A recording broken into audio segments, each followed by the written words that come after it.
Dans cette troisième vidéo de la présentation de la version JavaScript de MATLAB 32, je vais montrer certains compléments pour les droites dans des repères, montrer comment créer des lieux de points, un lieu d'objet, et aussi utiliser certaines macros. Tout d'abord, à l'aide de cette icône option, nous allons vérifier quel est le niveau d'utilisation du logiciel. On coche ici niveau avancé sans utilisation des nombres complexes. Je demande ensuite à l'aide de cette icône nouvelle figure, une figure avec repère, orthonormale avec quadrillage. Je vais commencer par créer un point libre, que j'appelle par exemple M. Et maintenant, je voudrais créer une droite passant par M, dont je donnerai le coefficient directeur. Donc je déroule la barre des droites, je clique sur droite par coefficient directeur, je clique sur le point M, et je n'ai plus qu'à rentrer, par exemple, 2 tiers comme coefficient directeur. Si, a posteriori, je veux modifier le coefficient directeur de cette droite, je clique sur l'icône de modification d'objet graphique, je clique sur la droite, et je peux là modifier le coefficient directeur à ma guise. Il est aussi possible de mesurer le coefficient directeur d'une droite. Nous allons créer 2 points libres et créer une droite passant par ces 2 points.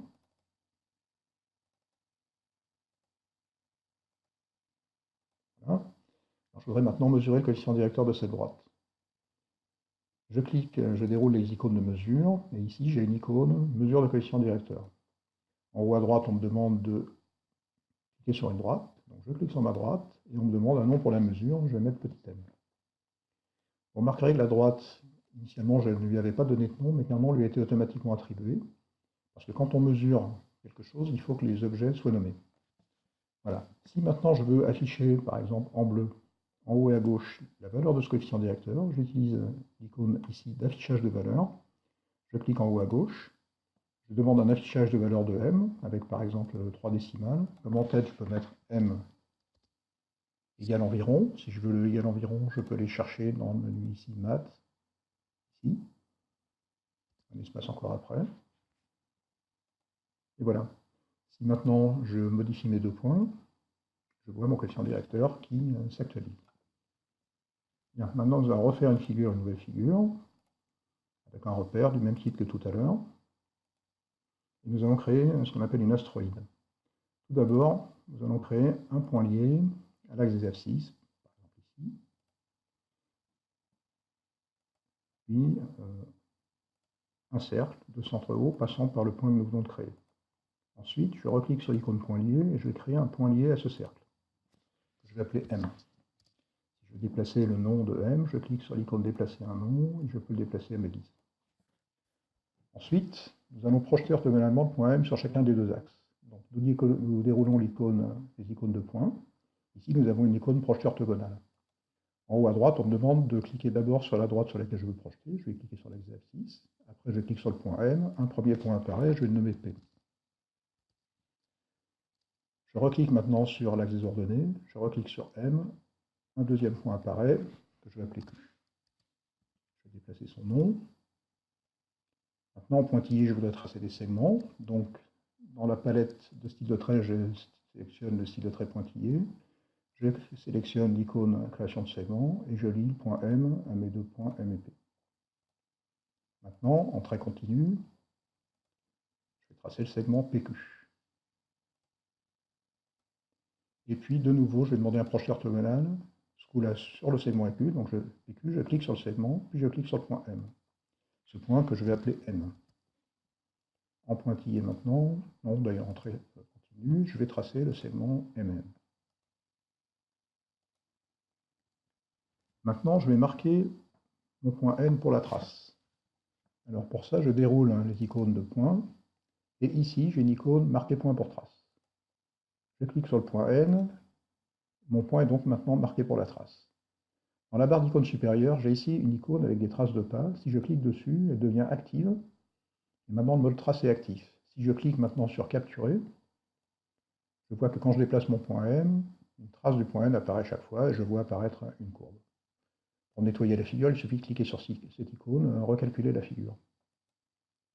Maintenant, au lieu d'avoir une trace, je voudrais avoir un vrai lieu de point. Alors, en bleu, par exemple, et en épaisseur de 2 pixels, donc ici j'active 2 pixels de trait d'épaisseur, je vais demander de créer un lieu de point, et donc ici, lieu de point relié par point lié.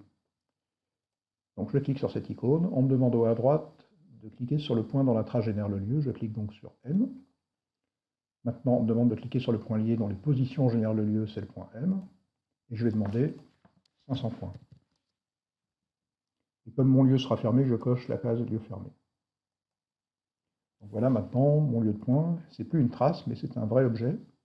Si je voulais, d'ailleurs, je pourrais lui lier un point. Maintenant, nous allons créer un lieu d'objet. Mais avant, nous allons d'abord utiliser des macros. Je voudrais donc créer une macro qui va d'abord montrer l'astéroïde, une autre qui va la cacher, puis une autre qui va activer une animation avec une trace du point N. Donc, les macros sont dans les affichages, donc je déroule la barre d'outils affichage, et comme elles sont nombreuses, il y a une icône supplémentaire création de macro. On va donc d'abord créer une macro d'apparition. On me demande d'abord de cliquer à l'endroit d'affichage, je clique en haut à gauche. L'intitulé, ça sera voir astéroïde.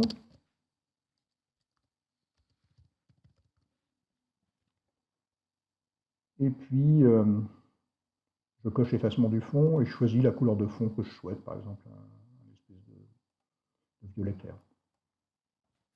Maintenant, on me demande en haut à droite de cliquer sur les objets que doit faire apparaître la macro. Je clique sur le lieu de point, et je remarque qu'il clignote, et qu'à partir de ce moment-là, un bouton stop vient d'apparaître en bas à droite. Je clique dessus parce que j'ai fini de désigner les objets que la macro doit faire apparaître. Je déplace un petit peu ma macro, et maintenant je vais créer une autre macro. Donc je redéroule la barre d'affichage, je reclique sur création de macro, et ce coup-là, je demande une macro de masquage. Je clique au-dessous de la précédente. Intitulé, ça sera caché astéroïde. Je demande un effacement du fond avec la même couleur de fond que tout à l'heure. On me demande de cliquer sur les objets que la macro doit faire disparaître. Je reclique à nouveau sur l'astéroïde, puis je clique sur le bouton stop. Je déplace un petit peu ma macro. Voilà. Et maintenant, je voudrais faire une macro qui va animer le point M autour du cercle et qui fera que le point M, lui, laisse une trace de ses positions. Donc je redéroule la barre des affichages, je reclique sur création de macro. Parce que là, je demande une macro d'animation avec trace. On me demande d'abord de cliquer à l'endroit d'affichage, donc je clique au-dessous des macros que je viens de créer tout à l'heure. Intitulé, je vais marquer animation avec trace. Comme nombre de points, je vais mettre 400. Et la fréquence, je vais demander 1/100 de seconde. Je vais laisser les options dessous. Enfin, en particulier, on demandera l'effacement des traces en fin de chaque cycle et un retour du point en fin d'animation. Je vais demander la même couleur de fond que tout à l'heure. Et je valide. On me demande d'abord en haut à droite de cliquer sur le point clignotant animé. Je clique donc sur le point M. Puis on me demande de cliquer sur les objets qui laisseront une trace. Seul objet, c'est M, donc je clique sur ce point. Et maintenant, je clique sur le bouton stop parce que j'ai fini. Je déplace un petit peu ma macro. Alors maintenant, il y a cet outil-là, exécuter une macro, une espèce de flèche d'inspication. Je clique dessus. Et en cliquant, par exemple, sur cacher astéroïde, mon astéroïde se cache. Voir astéroïde, elle apparaît. Je vais désactiver le mode trace.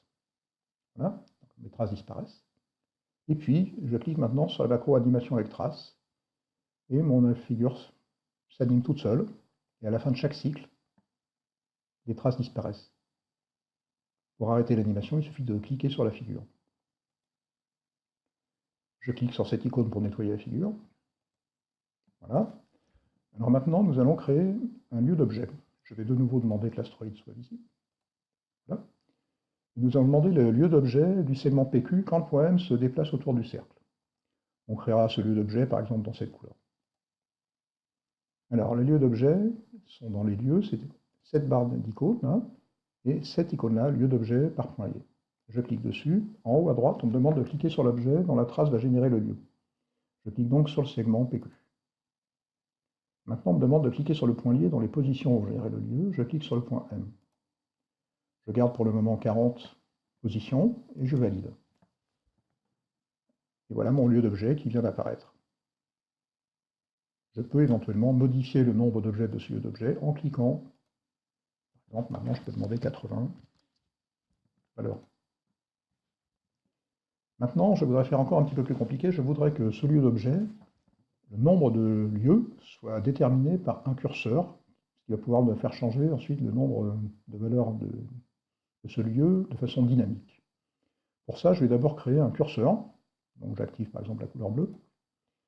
Et puis ici, dans l'icône consacrée au calcul, j'ai curseur. Je clique, on me demande d'abord de cliquer sur un point ou un endroit de la figure. Je clique ici, au-dessous de mes macros.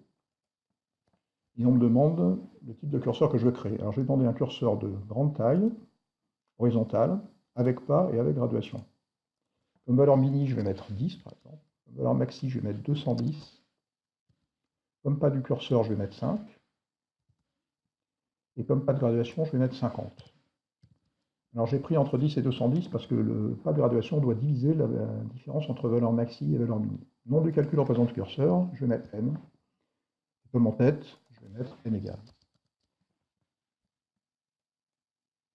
Donc maintenant, je peux déplacer ce point à l'aide de l'outil de capture et faire varier les valeurs de n. Si je clique sur l'outil de modification d'objet graphique et que je clique sur mon lieu d'objet, et que je clique sur valeur, je vois que la valeur de n n'apparaît pas. C'est dû au fait que mon curseur a été défini après mon astéroïde, mon lieu d'objet, pardon, et donc je ne peux pas affecter au lieu d'objet la valeur de n. Nous allons donc utiliser une fonction avancée de MATLAB 32 qui est le reclassement d'objets. Pour ça, j'utilise cette icône protocole, et je vois tout en bas que la valeur de n est ici, alors que mon lieu d'objet est ici, avant. Je vais donc cliquer sur n, puis cliquer sur cette icône, là, une flèche vers le haut, à droite, qui va permettre de reclasser la valeur de n plus vers le haut. Alors je clique. Je vois que maintenant mon lieu d'objet est bien situé après n. Donc je peux fermer. Si maintenant je clique sur l'icône modification d'objet graphique, que je clique sur le lieu d'objet, et que je clique sur valeur, tout en bas, je vois bien la valeur de n que je peux maintenant affecter au lieu d'objet. Ça c'est bien sûr le 80, voilà. Maintenant, si je clique sur l'icône de capture et que je capture petit n sur le curseur, je vois mon lieu d'objet dynamique qui se modifie. Voilà, ce sera la fin de cette vidéo d'explication.